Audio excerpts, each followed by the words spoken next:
Well, I'll fix this a little bit. There we go. You guys watched a little bit of this movie, 100 years old. Maybe not quite 100, but it's close to it. We're going to go to Charlie Chaplin, a good old silence movie called City Lights.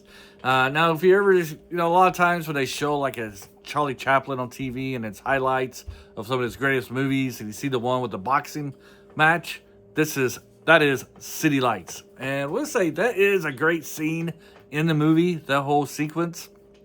And City Lights is definitely a movie that you enjoy, especially if you're that someone who's never seen a silence movie before. This one would be one I would recommend to watch. Really enjoy it. It's kind of short, like hour and a half ish, and it's very entertaining.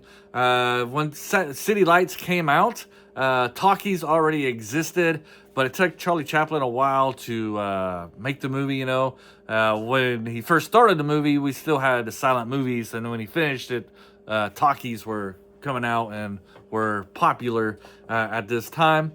And so the music, a lot of these silent movies back in the day, a little history lesson here. They make the silent movie, and then people at the bar or at the theater would play the music to the movie. But this is one of those silent films where the music is built into the sound of the movie. So that's a pretty cool insight.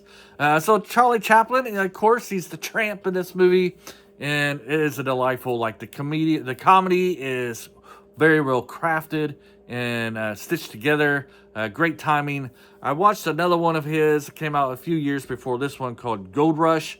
It always felt like the jokes ran too long in that movie.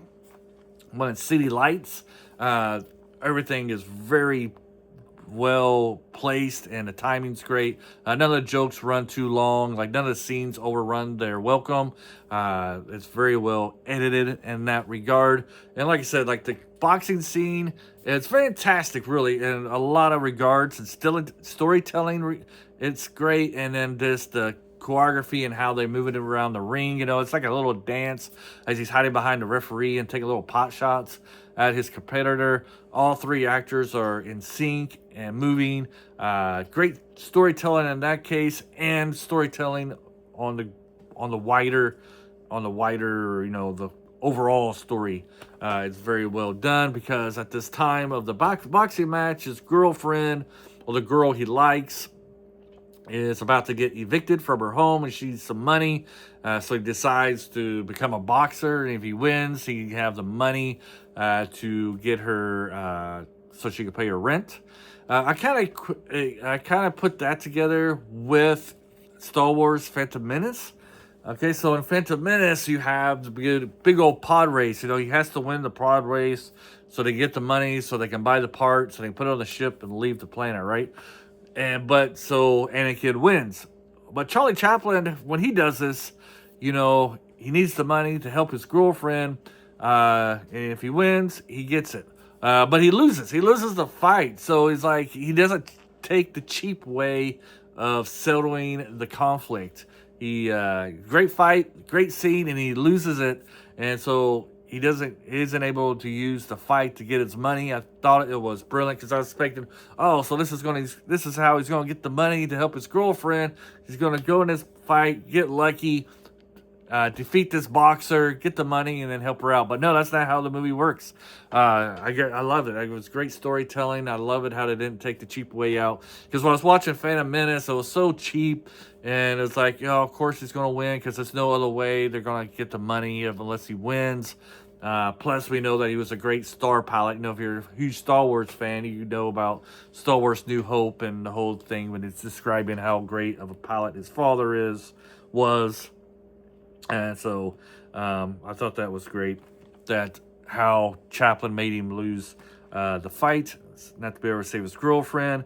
And the scenes between the blind girl or the flower girl and Charlie Chaplin's great. I'm going to compare this to those guys out there who are gamers. Final Fantasy VII, you got the flower girl. Did these creators watch some Chaplin? Is that where the flower girl comes from? Maybe not. I don't know. Talking about some modern, how it affects, modern cinematography, the flower girl, and then the ending kind of sneaks up on you. I'm a tough guy. I don't cry much, and I didn't cry at the end. either. But it is kind of touching ending, you know, because this like the scenes between these two were really well crafted, and you know, when he gets her the money, he's able to give her the money so she can pay the rent and get her eyesight. You know, she needed some kind of medical attention to help her be able to see. He does that for her, and then at the end, you know, you got the handsome rich guy because she thought he was rich. Comes in, and you think that she's going to fall for him because he kind of likes her too. But then she recognizes Chaplin, and you have a happy ever after. I do kind of like the friendship, the weird friendship between the tramp and the rich guy, who doesn't like Chaplin, doesn't like the tramp at all when he's sober.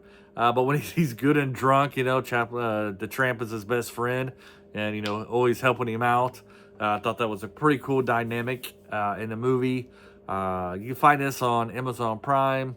I watched The General with Buster Douglas, and I thought, you know, Buster Douglas movies were probably better than Chaplin. But after watching City Lights, I'm starting to think maybe Chaplin was just a little bit better than Buster Keaton. Not diminishing Buster Keaton; he was really, really great in The General. Maybe I need to watch another one or two of his movies. But you know, if you're somebody who's never seen City Lights and you're watching this review, and you're kind of hesitant to watch a silent film, I feel pretty safe saying you'll enjoy City Lights, especially if you like comedy. And it's very well crafted and very well done. And give it a try. Have a great day.